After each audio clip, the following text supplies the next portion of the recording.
Pasé 37 horas en contacto con extraterrestres, y nunca debió suceder. Cuando digo esto en voz alta, sé que suena a historias de fogata o a titulares diseñados para atrapar miradas. No lo hago por espectáculo. Lo digo porque llevo casi 4 décadas midiendo la Tierra. Mi oficio era darle números a la realidad para que otros pudieran construir encima. Soy Elías Moreno. Tengo 58 años y fuiste a la Sierra Norte a resolver una línea de subdivisión que, en teoría, debía ser rutinaria. La rutina se rompió en el momento en que mis instrumentos dejaron de obedecer las leyes que yo conocía. Trabajo de topógrafo casi desde que tenía 20 años. He pasado más noches que días a la intemperie, con un teodolito en el trípode y un mapa desplegado sobre las rodillas.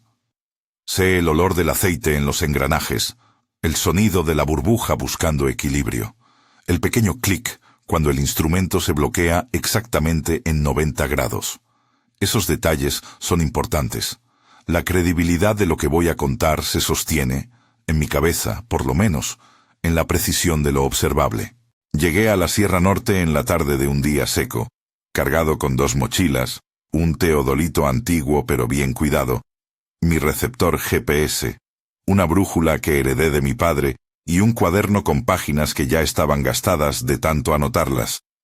El plan era sencillo: marcar 3 vértices, establecer la línea de referencia y volver antes del anochecer. El lugar era familiar. Había trabajado en valles similares muchas veces. La piel del paisaje, sin embargo, tenía algo distinto esa tarde. Una quietud que no hablaba de ausencia de viento, sino de una especie de expectación contenida. No lo interpreté como una señal. Los topógrafos aprendemos a ignorar sensaciones que no pagan facturas. Empecé el trabajo con las rutinas habituales: niveles, azimuts, apoyos en la triangulación. El teodolito, que me acompañaba desde hacía años, estaba bien ajustado. Hice una lectura sobre el relieve, apunté el horizonte y confirmé. El GPS marcaba la latitud con la tolerancia esperable. La brújula osciló un instante y luego quedó firme. Anoté todo al margen del mapa: hora, clima, dirección del viento. Nada inesperado. Todavía. La primera anomalía fue pequeña, casi ridícula. El teodolito se negó a moverse más allá de un cierto ángulo. No se trabó por suciedad ni por daño mecánico. Era como si hubiera una restricción invisible. Giré la rueda con cuidado. Inspeccioné el mecanismo. Lo desmonté hasta donde pude y no encontré nada. Volví a montar y por un minuto funcionó. Dejé la lectura anotada y continué. Uno de los principios del trabajo de campo es la perseverancia. Si algo falla, repites la medición, cambias de punto y contrastas. Pensé que era una anomalía mecánica que se corregiría con paciencia. La segunda anomalía llegó con el crepúsculo. El receptor GPS comenzó a fluctuar en sus coordenadas con una deriva que no correspondía al ambiente. Al principio lo interpreté como interferencia satelital, pero sabía que la trayectoria de los satélites no cambia en cuestión de minutos. Apagué el aparato, lo reinicié, cambié la batería. No hubo mejora. Entonces la brújula, que hasta ese momento había actuado como si nada, empezó a girar sin motivo, haciendo arcos que no respetaban la dirección del terreno ni el norte magnético. Me quedé mirando la aguja. Giró, se detuvo, volvió a girar. Sentí una incomodidad inmediata, un pequeño vértigo. Anoté: 2043, brújula anómala, GPS con deriva, teodolito, resistencia en 112 grade. Monté el campamento porque en ese punto era absurdo volver a la ciudad en la noche con esos instrumentos colgando en la espalda. La tienda no cerraba por completo el paisaje. La cima de las montañas, recortada contra el cielo, iba quedando más oscura, y las estrellas empezaron a aparecer con la misma suavidad con que uno va comprendiendo que ha olvidado algo importante. Encendí una linterna, Preparé café en el hornillo y empecé a escribir, como hago siempre cuando algo no encaja. Transcribir calma la urgencia. La noche cambió la anomalía en cualidad. No hubo luz que cayera del cielo ni zumbidos metálicos. No hubo una nave visible. Lo que aumentó fue una sensación de atención sostenida. Es difícil describirla sin sonar a místico. Es más sencillo decirlo así. Sentí que había una mirada que no se apartaba. No fue una sensación corporal aislada, como escalofrío. Fue una continuidad atenta que parecía abarcar la tienda, los instrumentos y yo, y que no manifestaba intención de interactuar más que con la atención misma. Me quedé mirándola como se mira a un animal a distancia, con respeto y con curiosidad. A las 2 de la mañana, los equipos que aún funcionaban comenzaron a mostrar patrones que no se explicaban por fallas técnicas. El teodolito, que había recuperado movilidad tras un reinicio, volvió a bloquearse en posiciones que se repetían, siempre formando ángulos que no coincidían con ninguno de mis puntos de referencia. El GPS establecía coordenadas que no reflejaban desplazamientos reales. Mi cuaderno tenía ya varias anotaciones fragmentadas. 0217. Bloqueo 188 Morse. Repite patrón. 0247. GPS salta a 38.754. LAT. No coincide con mapa. Entre las notas, una línea más personal. No sé si me observan o me miden. Intenté un experimento sencillo, algo que combinara lógica de campo y un poco de autoprueba. Cambié mi estado interno deliberadamente. Me dije que era absurdo, respiré hondo y mantuve la calma. Luego, en otra prueba, me concentré en la ira, en la frustración, en la necesidad de que los instrumentos funcionaran. No lo hice por creencias, lo hice por rigor, observar si algún patrón emocional influía en el comportamiento del equipo. No esperaba nada, esperaba confirmación de fallas técnicas. Cuando me permití la calma, el teodolito registró una ligera liberación. La aguja de la brújula vaciló menos.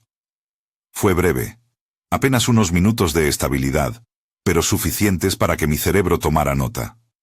Había correlación. Cuando la rabia subió, la rabia de sentirme incapaz de controlar mi trabajo, de verme a merced de algo que no podía nombrar, la brújula volvió a girar con más decisión y el GPS saltó con repeticiones más violentas. Lo escribí sin adornos. 0330. Calma. Estabiliza. 343. Enojo. Haz oscilación. Puse la hoja dentro de la funda impermeable y respiré hasta sentir que tenía el control sobre al menos una cosa. Mi respiración. A partir de ahí, la dinámica se volvió clara y al mismo tiempo aterradora. La inestabilidad técnica se modulaba con mi estado interno.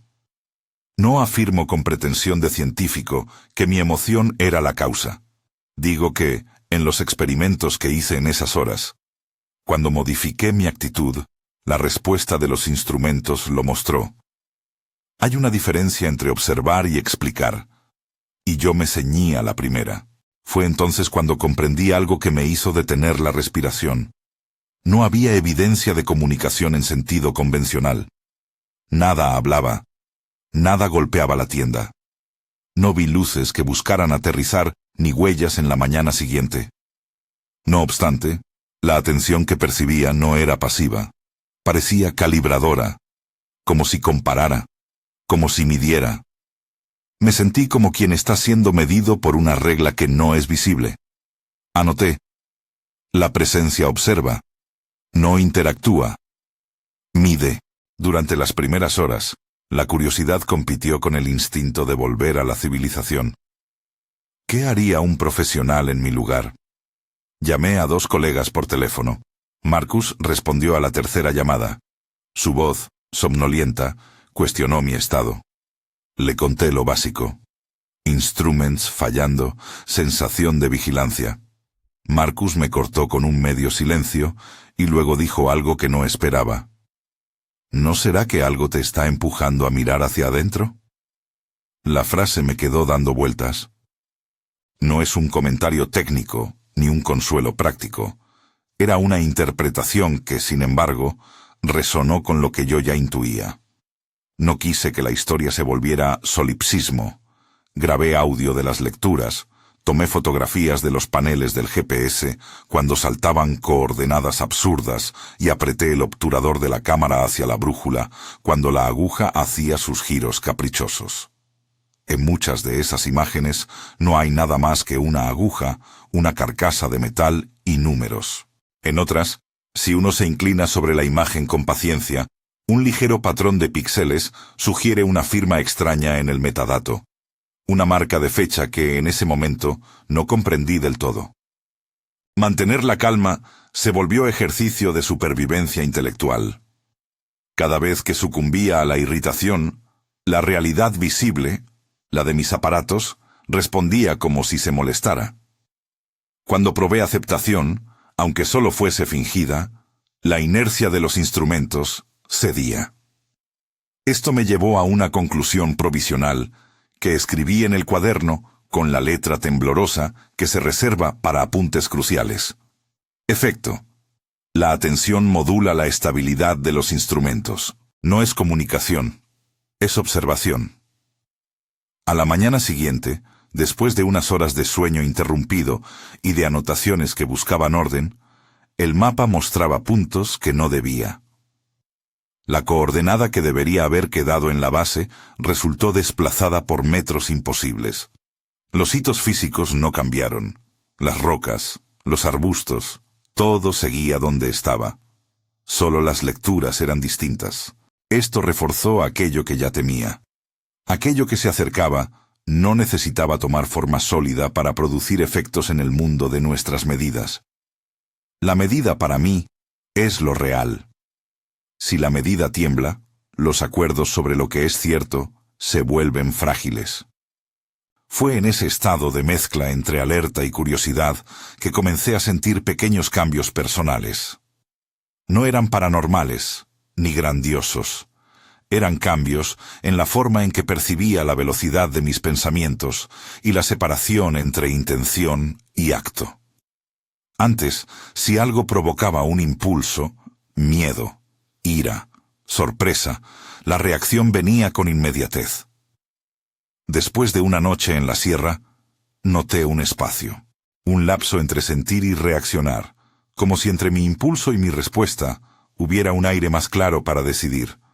Apunté: 1302-08.15. Posnoche, mayor distancia entre estímulo y reacción. Los incidentes absurdos, cuchara que cae, perro que ladra, me generan menos sobresalto. ¿Efecto de lo observado sobre el observador? No era el momento de sacar conclusiones, ni yo tenía autoridad para hacerlo. Simplemente tomé nota. Los registros son mi manera de defenderme de la interpretación apresurada. En el cuaderno guardé la certeza de que algo había cambiado en mí, y la misma certeza de que los instrumentos seguían siendo inconstantes. Aquí hago una pausa breve con una petición honesta.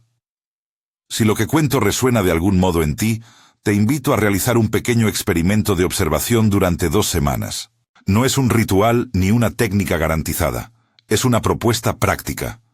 Durante 14 mañanas anota tu estado interno al despertar en una escala de 1 a 10. 1. Muy inquieto. 10. Tranquilo. Registra 2 eventos relevantes del día, 1 positivo, 1 negativo, y observa si hay alguna correlación entre tu estado y la manera en que el entorno responde. Cosas pequeñas, una luz que parpadea, un animal que aparece, un aparato que falla, una conversación que cambia de tono. Hazlo con honestidad y sin expectativas. Si quieres seguir esta crónica y las actualizaciones que vendrán con los hallazgos, suscríbete al canal. No lo pido como requisito, sino como manera de acompañarnos en la documentación. Los detalles del experimento y una plantilla para el registro estarán en la descripción del video. No prometo conclusiones.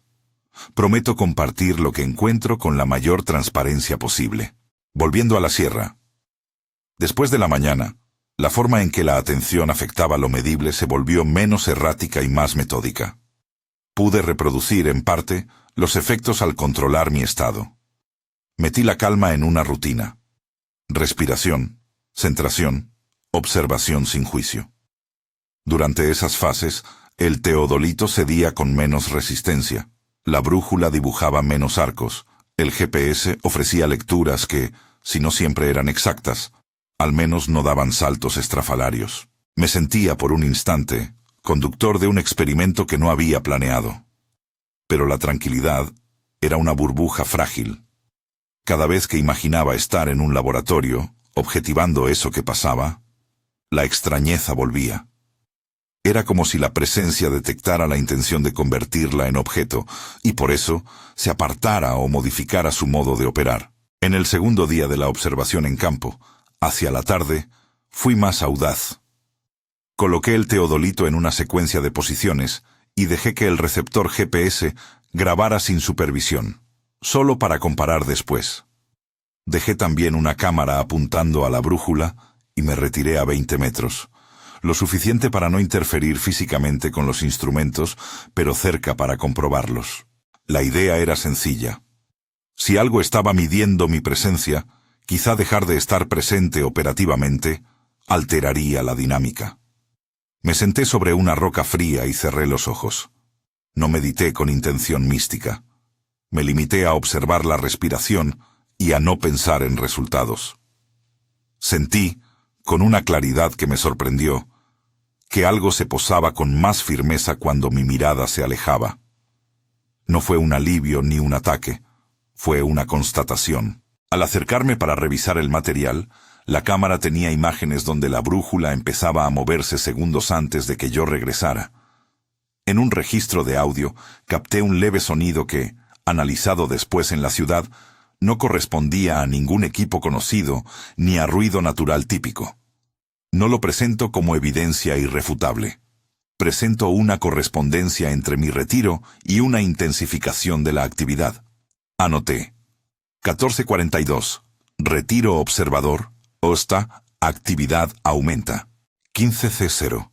Regreso. Asun. Actividad modera.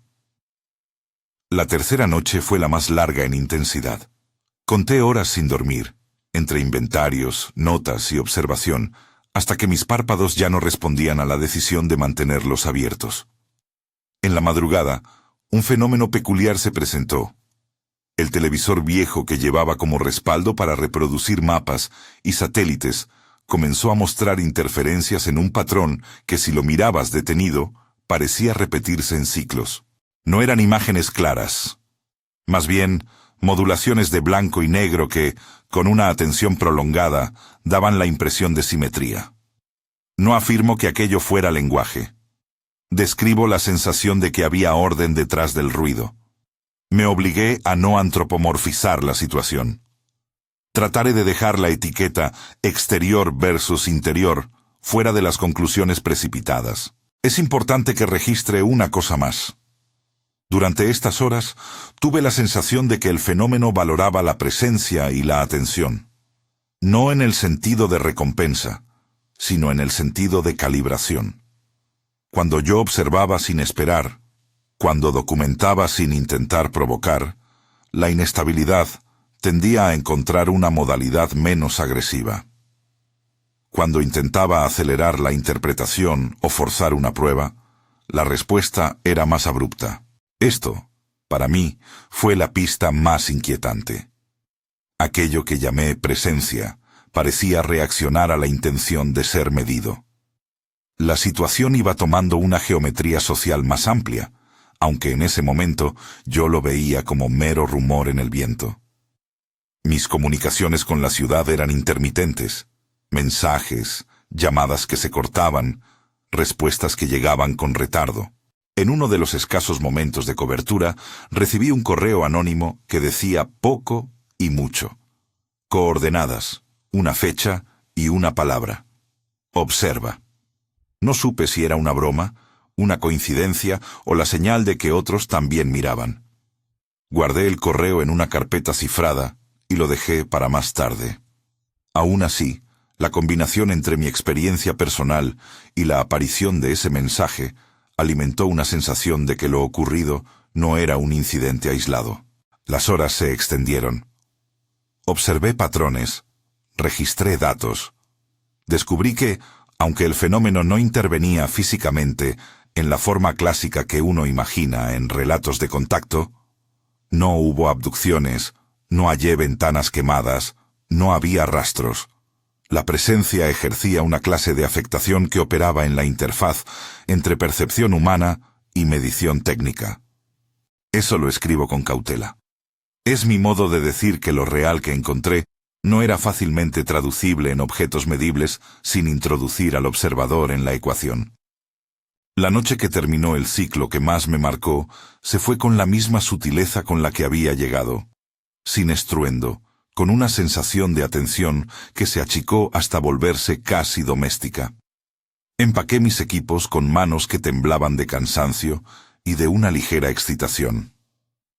No fue un retorno triunfal ni una huida frenética. Fue una retirada cargada de preguntas que pesaban más que el material en la mochila. Dejé el lugar con la certeza de que algo había cambiado en mí y en las medidas que yo asociaba con la certeza profesional. Conduje de regreso a la ciudad bajo una luz que todavía no comprendía. No había certezas científicas para afirmar que había estado en presencia de extraterrestres. Pero en mi cuaderno, en los archivos de audio y en las fotos, había huellas de un fenómeno que había usado mi trabajo como plataforma para mostrar una relación entre atención y realidad medible. Llevaba, además, la sensación de que eso no debía haber ocurrido. La noción de que ciertos umbrales no se encuentran por casualidad y que, cuando los atraviesas, quedan marcas. Esa sensación de no debió suceder no es una exageración dramatizada. Es una constatación profesional mezclada con una inquietud humana. Hay límites que regulan cómo interactuamos con lo que no entendemos, y cuando esos límites se rompen sin aviso, lo que procede no es celebrarlo ni negar, sino documentar con rigor y humildad. Guardé el cuaderno, ordené las grabaciones, y antes de dejar el equipo en la furgoneta, escribí una última nota en la página de esa jornada. Fin día 3. 37 horas de continuidad en la atención. No hubo forma física concreta. Correlación. Estado interior. Estabilidad de instrumentos. Volveré a revisar datos. Y volví a la ciudad con un reposo interrumpido y la certeza de que lo que había ocurrido en Sierra Norte pedía ser investigado con calma, con la mayor cantidad de pruebas posibles y con la mínima cantidad de conclusiones apresuradas. No era tiempo todavía de armar teorías grandiosas. Era momento de recoger, comparar, buscar otros testimonios y, sobre todo, de preguntarse si la experiencia humana de observar puede, en ciertos contextos, modificar lo observado de una manera sistemática. Al llegar, no me dediqué a compartir la historia en lo inmediato. Subí los archivos a un disco duro externo, hice copias y busqué silencio para ordenar mis pensamientos. Pero algo más comenzó a formarse. La intuición de que no había sido un accidente personal, sino la primera pieza de un patrón mayor. En los días que siguieron, mis dedos picaron más de una vez el teclado para escribir a colegas. Nadie respondió con certeza, pero algunas respuestas fueron lo suficientemente extrañas como para que entendiera que mi experiencia no estaba aislada. Fue entonces cuando pude empezar a ver el contorno de una red de miradas que no se conocían aún, pero que compartían un rasgo. Habían sido tocadas por una atención que no dejaba huellas tradicionales, pero sí dejaba marcas en la forma en que la gente se movía por el mundo después de vivirlo. Aquí termino esta parte del relato, no con la intención de cerrar la historia, sino con la intención de dejar un punto de inflexión. El momento en que la observación deja de ser neutral, y el observador comprende que, tal vez, su propia presencia es parte del fenómeno que intenta describir. La investigación continuó, y los registros que guardé fueron el inicio de una búsqueda que me llevaría por foros, documentos antiguos, imágenes con fechas imposibles y, eventualmente, a personas que también habían sido marcadas. Pero eso ocurrió después. Por ahora, queda la noche en la sierra, Las 37 horas que abrían una pregunta más peligrosa que cualquier certeza. ¿Qué hacemos cuando la realidad que conocemos empieza a responder a la manera en que la miramos? No tardó en formarse un rastro. Al principio fueron pequeñas señales digitales. Un mensaje conciso en mi correo con una dirección que no reconocía. Un hilo anónimo en un foro medio escondido, donde alguien escribía en tono técnico sobre interferencias sistemáticas y una fotografía borrosa de una brújula que, según el autor, había bailado en el Cerro Verde. Abrí esos archivos con la misma cautela con la que abro un inventario de campo, con los dedos manchados de tinta y la conciencia de que no todo lo extraño merece crédito inmediato. El foro tenía un nombre poco llamativo: Observadores. Un espacio con usuarios que no buscaban fama ni titulares. Había quienes compartían datos de estaciones sismológicas, otros que colgaban archivos de audio con frecuencias no identificadas, y unos pocos que, como yo, hablaban de fallas repetidas en instrumentación de campo. Creí reconocer ahí un patrón, pero la verdadera cuerda que hizo posible tirar del nudo fue un mensaje privado. Decía: si quieres entender, busca Project Threshold y trae tu cuaderno. R. La sigla no me decía nada, hasta que empecé a rascar en buscadores, repositorios archivísticos y en algún coleccionista de informes militares al que un conocido de la universidad había recomendado. Project Threshold apareció como un epígrafe en documentos recortados, notas internas, extractos sin firma, menciones a anomalías en la interfaz observador-instrumento y a probables incidencias de medición condicionadas por estados emocionales. Había lenguaje militar, precavido, técnico y seco, que sugería que, hace años, alguien contempló fenómenos parecidos a los que yo había vivido. Todo era fragmentario, no verificado, y muchas páginas venían con anotaciones en tinta que sugerían que el archivo había pasado de mano en mano durante décadas. Mandé un mensaje a la cuenta anónima del foro, respondió Roberto. Al leer su primer correo, sentí un alivio extraño. El texto era directo, sin florituras, pero contenía coordenadas y una referencia a una vieja estación geodésica donde, según él, había ocurrido algo similar en 2019. Quería ver mis datos, decírselo a alguien que supiera de instrumentación y de redes. Acordamos encontrarnos en un café industrial en la ciudad. Cuando apareció, reconocí al hombre en la foto. Rostro curtido, chaqueta con manchas de aceite y esa mirada de ingeniero que lee el mundo en términos de tolerancias y fallos. Roberto había sido ingeniero de redes, sistemas de posicionamiento y telemetría. Había pasado los últimos años trabajando en auditorías de instalaciones críticas y, por lo que me contó, había empezado a recolectar casos por curiosidad profesional y por algo más, una experiencia propia que lo había marcado. «No te preocupes por la etiqueta extraterrestre», dijo al abrir nuestra conversación, y lo dijo como quien aparta la etiqueta para mirar mejor el objeto.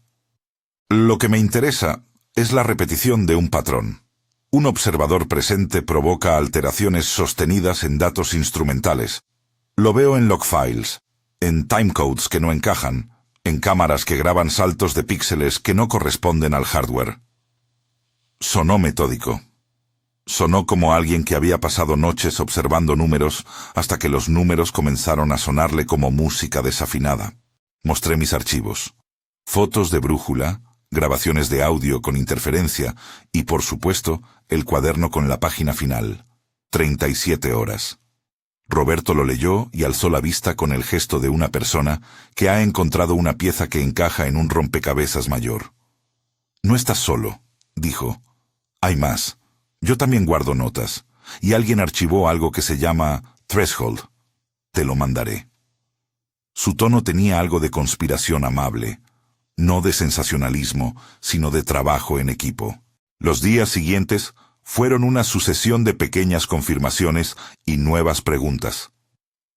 Roberto me pasó un paquete de archivos, extractos de Project Threshold, 2 fotografías que parecían tomadas con la misma cámara, pero en distintos lugares, y lo más extraño, una carpeta cifrada con imágenes que, al abrirlas, Mostraban metadatos examinables donde la fecha figuraba como 2026.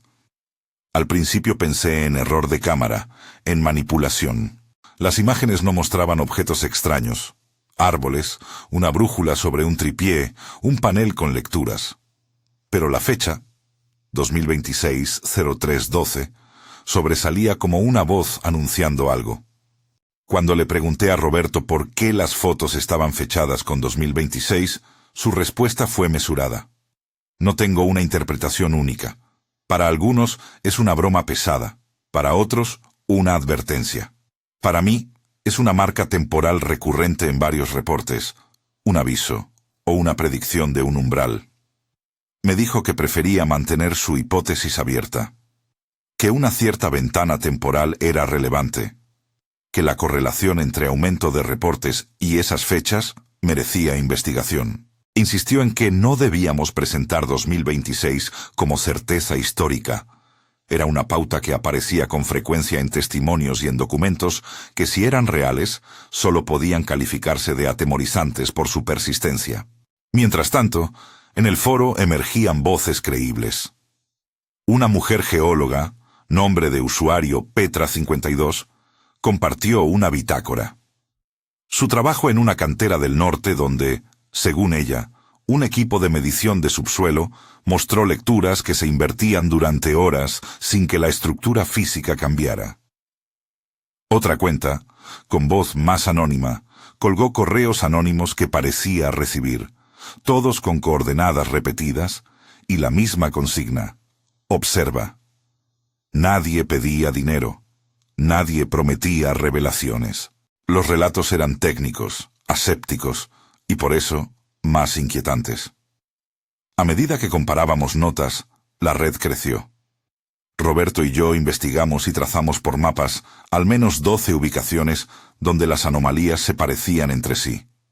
Valles, mesetas, bordes de bosques. No eran concentraciones urbanas.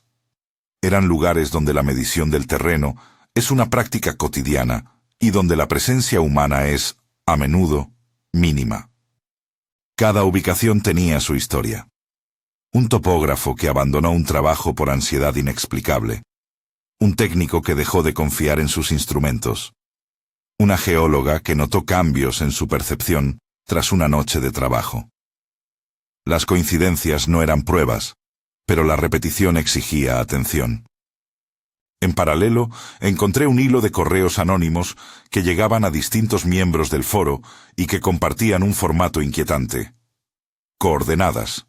Una frase críptica. Prepárense en presencia. Y a veces, imágenes con metadatos que marcaban marzo de 2026. Nadie sabía quién enviaba esos correos. Algunos supusieron que era una broma. Otros, que era una señal de coordinación de alguien o algo con acceso a datos temporales. Yo guardé cada correo en una carpeta separada, como si el acto de acopiar pudiera transformarlo en evidencia de algo tangible. La hipótesis que fue tomando forma entre nosotros era simple en su fundamento y compleja en sus implicaciones. Si existe un patrón en el que una presencia no físicamente manifiesta reacciona a la atención humana, y si, además, esa presencia se está activando o marcando a ciertos individuos, entonces podríamos estar ante un proceso de selección, no en términos biológicos necesariamente, sino en términos de percepción, que puede tener consecuencias cuando la atención colectiva se intensifica. Roberto hablaba de anclas de presencia. Para él, personas como nosotros, marcadas por una experiencia que altera la relación entre observador e instrumento, podrían funcionar como puntos de estabilización en escenarios donde la atención colectiva varíe bruscamente. No lo decía con tintes mesiánicos, lo decía con la precisión de quien mide tolerancias. Si hay un umbral donde la correlación observador-medición se vuelve crítica, la red de quienes toleran esa disonancia puede ayudar a reducir efectos perjudiciales mediante prácticas de presencia. Yo escuchaba y tomaba notas, consciente de que la construcción de esta hipótesis podía sonar a ficción. Sin embargo, a medida que las piezas se agrupaban, la posibilidad parecía menos absurda. Hubo quien, en el foro, tradujo la idea con escepticismo. ¿Anclas de presencia? ¿Eso no es creacionismo de la percepción? En privado, muchos de los que habían experimentado el fenómeno hablaban con un tono que mezclaba miedo y alivio. Miedo por la incertidumbre, alivio por encontrar a otros que no los habían considerado locos. Entre ellos, una geóloga de 52 años me escribió para contarme que, tras una noche similar a la mía, empezaba a notar cambios en la manera en que administraba su día. Menos reactividad, más pausa. «No pedí esto», me escribió. «No sé si lo quiero, pero lo observo». Con Roberto trazamos una estrategia moderada. Primero, validar datos. Segundo, documentar testimonios con rigor. Tercero, formar un pequeño grupo de personas dispuestas a practicar presencia compartida en campo, no para invocar nada, sino para observar sistemáticamente. La idea no era crear un movimiento, sino generar consistencia metodológica en la observación. Hicimos una propuesta simple: reuniros en Sierra Norte en febrero, llevar equipos redundantes, calendarios de registro, plantillas para medir estados internos y pequeños protocolos de observación ética. La convocatoria fue discreta, dirigida a quienes ya habían dejado señales en el foro o que habían contactado a través de correos anónimos. La respuesta fue pequeña pero contundente. 13 personas confirmaron asistencia. Topógrafos, ingenieros, una enfermera que había sentido lo mismo en un hospital rural, la geóloga de la cantera, un fotógrafo que había atrapado la brújula en una secuencia de frames y un exmilitar que, según decía, había visto variaciones en equipos de comunicaciones. Algunos vinieron porque querían respuestas, otros porque sentían que su línea de vida había cambiado y deseaban entender qué significaba. Pedí a todos discreción por respeto a quienes preferían el anonimato. En enero, antes del encuentro, la red se volvió más activa. Llegaron mensajes con fotos nuevas fechadas con 2026. Estas imágenes diferían de las anteriores. Eran de mayor resolución y tenían un patrón en común. Pequeñas marcas en los metadatos que sugerían edición, pero también un sello de hora que no se correspondía con la cámara del remitente. En un correo, una de las imágenes apareció con la anotación «Prueba de término». Otra llevaba solo 2 palabras: «Prepárense ahora». No puedo decir que entendiera el alcance de esas frases. Sí puedo decir que aumentaron el tono de urgencia entre los miembros de la red. A decir verdad, la palabra urgencia me incomodaba.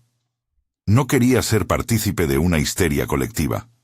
Por eso propuse que prepararnos significara practicar algo concreto y medible. Rutinas de presencia que pudiéramos registrar. Elaboré una hoja de trabajo inspirada en lo que había funcionado para mí en las 37 horas. Registro de estado al despertar, ejercicios de respiración durante 5 minutos, breves periodos de observación sin intención de cambiar nada y una sección para anotar cualquier anomalía técnica o percibida. Lo presenté como herramienta, no como receta. La distribución fue por correo y al final del documento puse una nota clara. Esto es un registro experimental. No promete resultados. Comparte con cautela. Llegó febrero, y con él la primera reunión en Sierra Norte. El valle donde nos encontramos había sido el epicentro de mis 37 horas originales. Hacía viento de mañana, y la luz tenía ese ángulo bajo que revela texturas, la mejor para trabajos de campo. Los participantes llegaron con mochilas, equipos redundantes y un nerviosismo contenido. Nos instalamos como un pequeño puesto de trabajo, tiendas, un par de mesas plegables, ordenadores y, por supuesto, instrumentos, teodolitos, receptores GPS, brújulas, cámaras y un viejo televisor que alguien trajo para registrar interferencias. Cuando vimos a la geóloga por primera vez en persona, Fue como reconocer a alguien tras un espejo. Su cuaderno estaba empastado, con anotaciones similares a las mías. Hablamos sin prisa. Cada relato era una pieza que encajaba con otras piezas. La enfermera describió un momento en el que, tras una noche de guardia, su sensibilidad a ruidos disminuyó y sintió una especie de espacio entre sentir y reaccionar. El exmilitar contó sobre equipos que marcaban latencias inmotivadas. Entre todos trazamos una cartografía de experiencias que iba más allá de los instrumentos.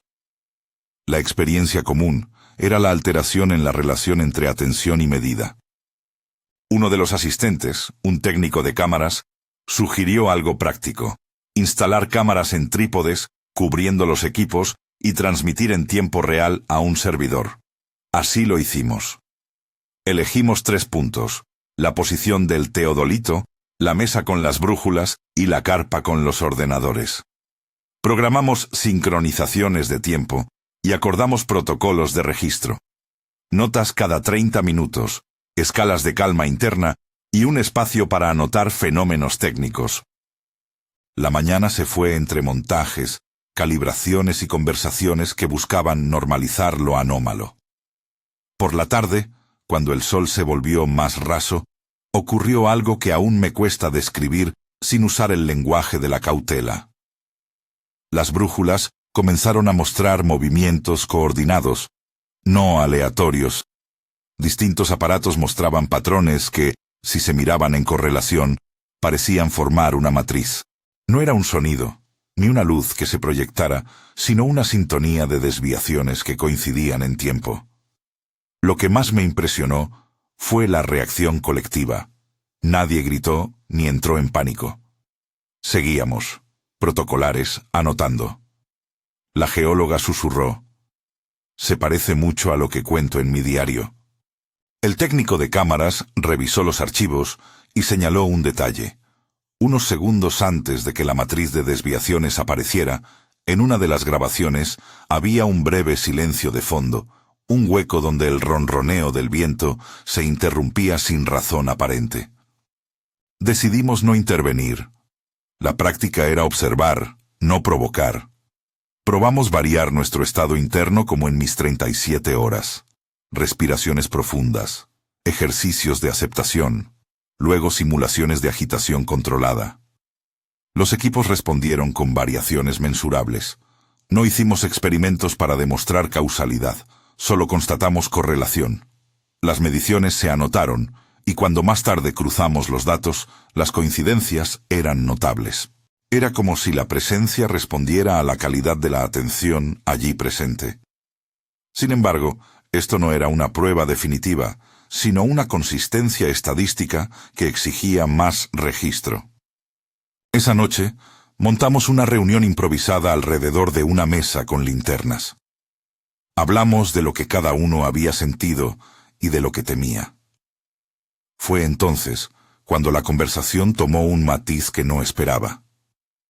Varios miembros revelaron haber recibido correos idénticos a los míos, con coordenadas y la palabra «observa», y que las imágenes fechadas en 2026 les habían llegado antes o después de sus propios encuentros. La posibilidad de una coordinación temporal, una ventana señalada por el remitente anónimo, volvía a emerger. Un silencio se posó sobre la mesa. La enfermera puso una mano sobre su taza y dijo: «Si algo viene, no lo hará por fuerza, vendrá por atención colectiva. Eso es lo que temo». En una de las noches previas a marzo, comenzaron a llegar más documentos. En mi buzón, una carpeta contenía fotocopias de extractos de Project Threshold. Eran páginas de un informe que hablaba de intervalos de coherencia y de la necesidad de operadores anclados en caso de desestabilizaciones. El documento estaba tachado en algunas partes y tenía anotaciones en los márgenes con referencias a lugares y fechas. Lo leí con la sensación de leer a un antepasado que escribió una advertencia y luego la escondió. No puedo decir si el informe era auténtico o una falsificación sofisticada. Puedo decir que su existencia reforzaba la idea de que, en algún lugar institucional, alguien había considerado el fenómeno lo bastante serio como para escribir sobre él de manera técnica. A medida que nos acercábamos a marzo, la sensación de inminencia creció. No era histeria, sino una tensión contenida comparable a la que siente un agricultor antes de una cosecha crítica. La conversación cambió. Ya no se trataba solo de entender lo ocurrido, sino de prepararnos para la posibilidad de que, en algún momento de la ventana de marzo, la atención colectiva sufriera una variación rápida. La hipótesis, otra vez, sigue siendo tal, era que una caída del velo podría suceder cuando la separación habitual entre pensamiento y materia se hiciera más permeable por razones que no comprendíamos. Si eso ocurría, dijo Roberto, la reacción masiva podría amplificar efectos. No vamos a detener nada, añadió. Pero podemos intentar ser puntos de calma, anclas, que atenúen una respuesta descontrolada. Pensar en ser un ancla me generaba una mezcla de orgullo profesional y temor. Medir la tierra me había enseñado a valorar la estabilidad. Ahora la propuesta era llevar esa estabilidad a un terreno que no tiene bordes visibles. No era heroísmo, era consistencia aplicada a la presencia.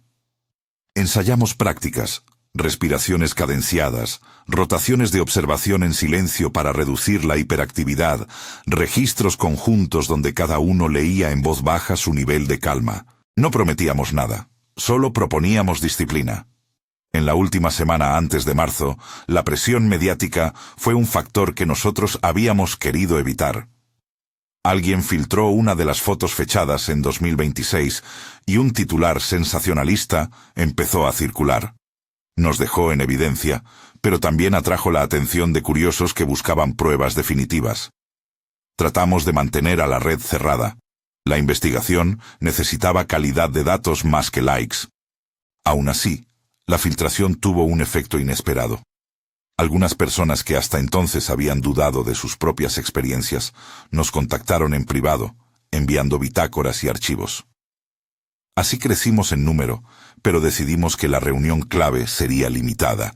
No éramos un ejército, solo un grupo de practicantes comprometidos. El 12 de marzo, la fecha que figuraba en tantas imágenes, amaneció con un cielo limpio.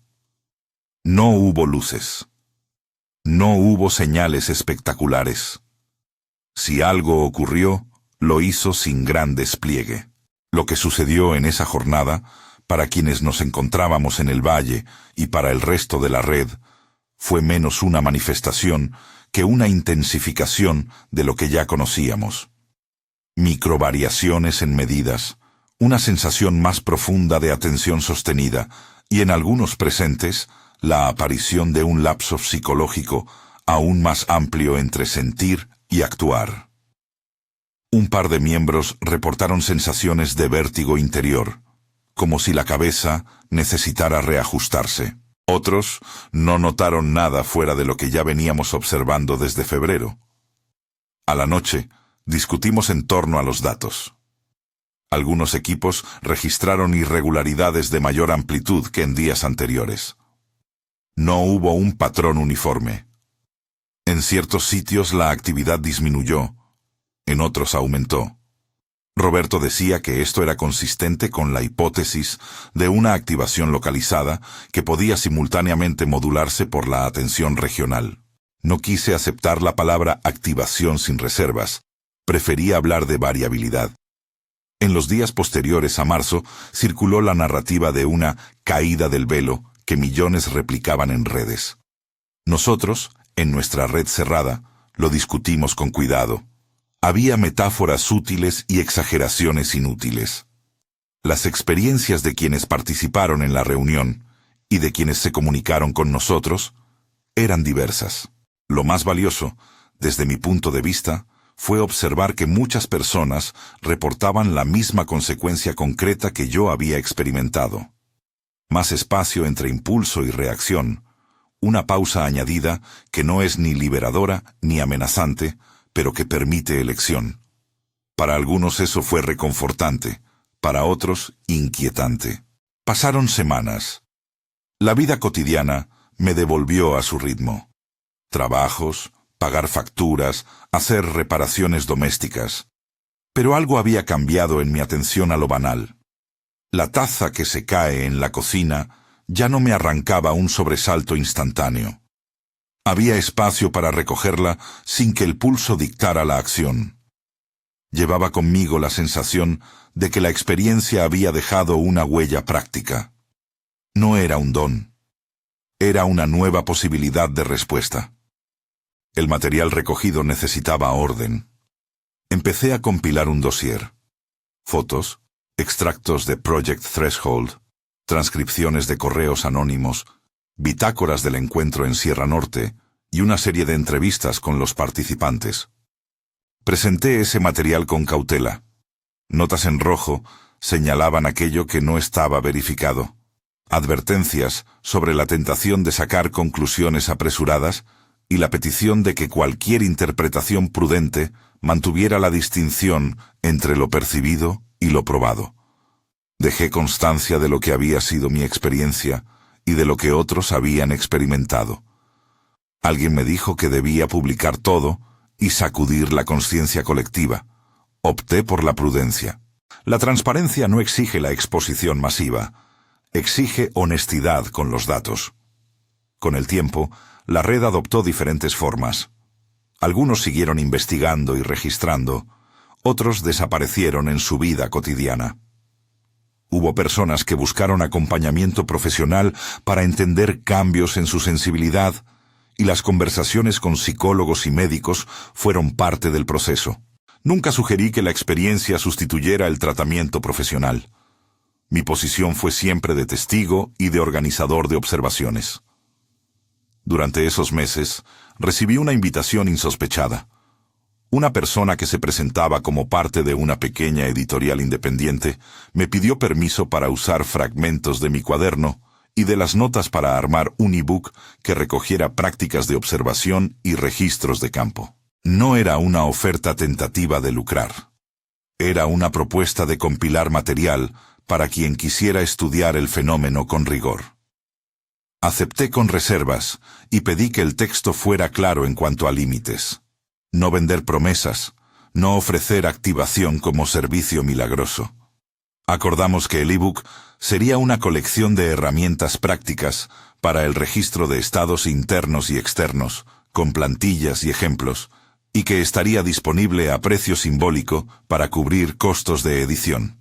También, por petición de varios, ofrecí sesiones privadas para quienes quisieran acompañamiento en la práctica de presencia. Claro, con una transparencia total. No garantizaba resultados, solo acompañamiento y orientación basada en mis experiencias y en las prácticas desarrolladas colectivamente. Dije antes que no se trataba de un movimiento. Aún así, la formación de una pequeña comunidad cambió algo en mí. El ejercicio de compartir experiencias, de confrontar notas y de cuidar la recepción de información se volvió una responsabilidad. No buscábamos poder ni influencia. Buscábamos claridad y preparación. Si algo debía destacarse era la humildad del proceso. No éramos sabios, éramos testigos metódicos. Hubo reacciones contrarias. Un reportaje sensacionalista intentó encuadrar nuestros encuentros en una narrativa de apertura apocalíptica y por un breve periodo recibimos críticas y burlas. Parte de mi antigua profesión, compañeros topógrafos, miraron con escepticismo mis cambios y algunos prefirieron dejar de hablar sobre el asunto. Comprendí entonces algo elemental.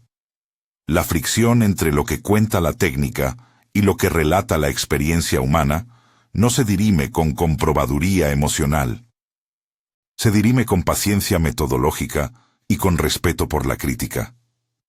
En la intimidad, hubo momentos en que el peso de lo vivido me alcanzaba en sueños.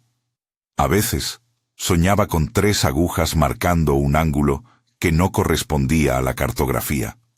Otras, con una sala silenciosa donde instrumentos dibujaban arabescos indecibles.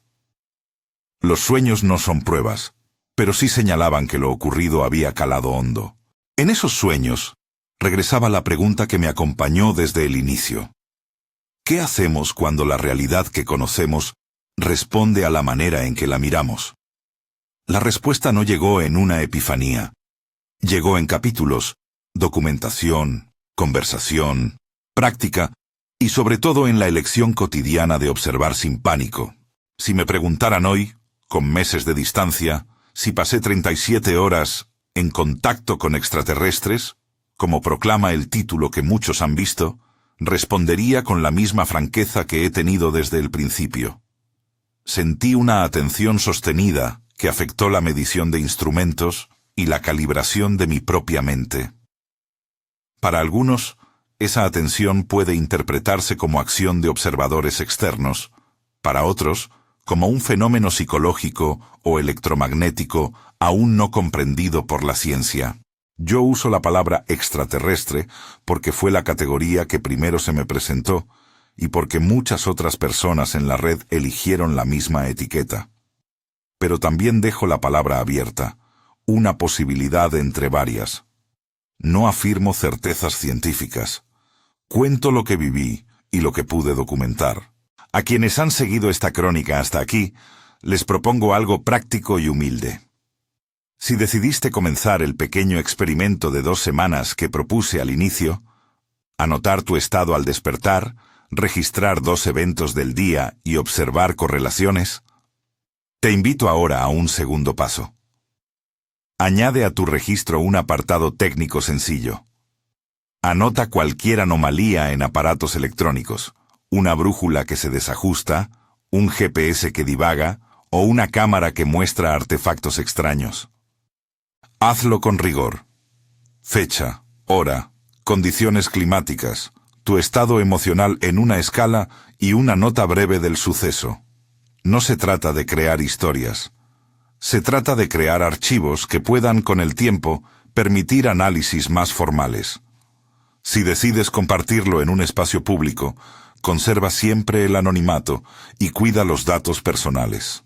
Para quienes quieran profundizar, publiqué un ebook con las plantillas de registro, ejemplos de las hojas de campo que usamos en Sierra Norte y una guía básica para practicar la presencia como disciplina de observación.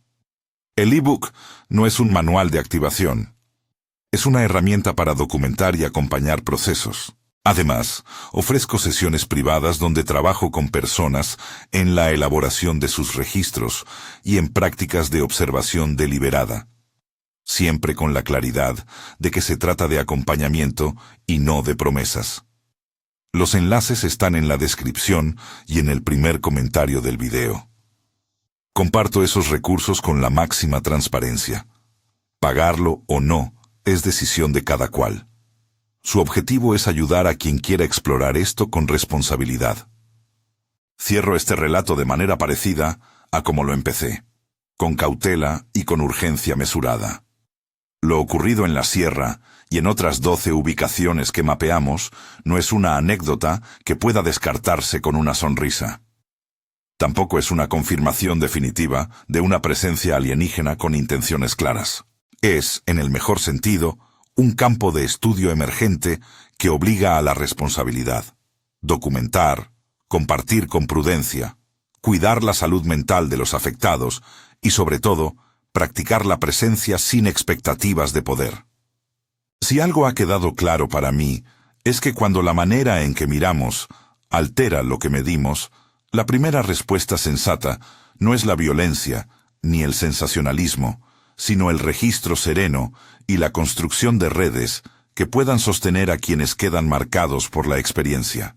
Termino con una nota íntima de mi cuaderno, escrita un mes después de la reunión en Sierra. 18:04. La atención sigue siendo un instrumento. Si lo afino, tal vez no cambio el mundo. Tal vez cambio mi relación con él. Hay responsabilidad en la mirada. No pretendo que estas palabras resuelvan nada. Las comparto como quien deja mapas en la mesa para quienes quieran ir a explorar con brújula y paciencia. Si este relato te movió de algún modo y quieres obtener las plantillas, las notas ampliadas y una guía práctica para el registro, encontrarás el ebook en la descripción. Si prefieres acompañamiento personal para trabajar los registros y las prácticas, ofrezco sesiones privadas con transparencia completa sobre su alcance. No prometo milagros. Ofrezco mi experiencia, mi cuaderno y un acompañamiento honesto. Si decides conectar, hazlo con cautela y cuidado. Y finalmente, una última cosa. Si este relato te resonó, compártelo con alguien que pueda beneficiarse de una práctica de observación serena. No busco alarmar, busco convocar a quienes quieran mirar con rigor y con responsabilidad. Pasé 37 horas en contacto con algo que no debió suceder, según mis mapas anteriores. Eso me obligó a aprender a mirar de otra manera. Si decides mirar también, hazlo con paciencia.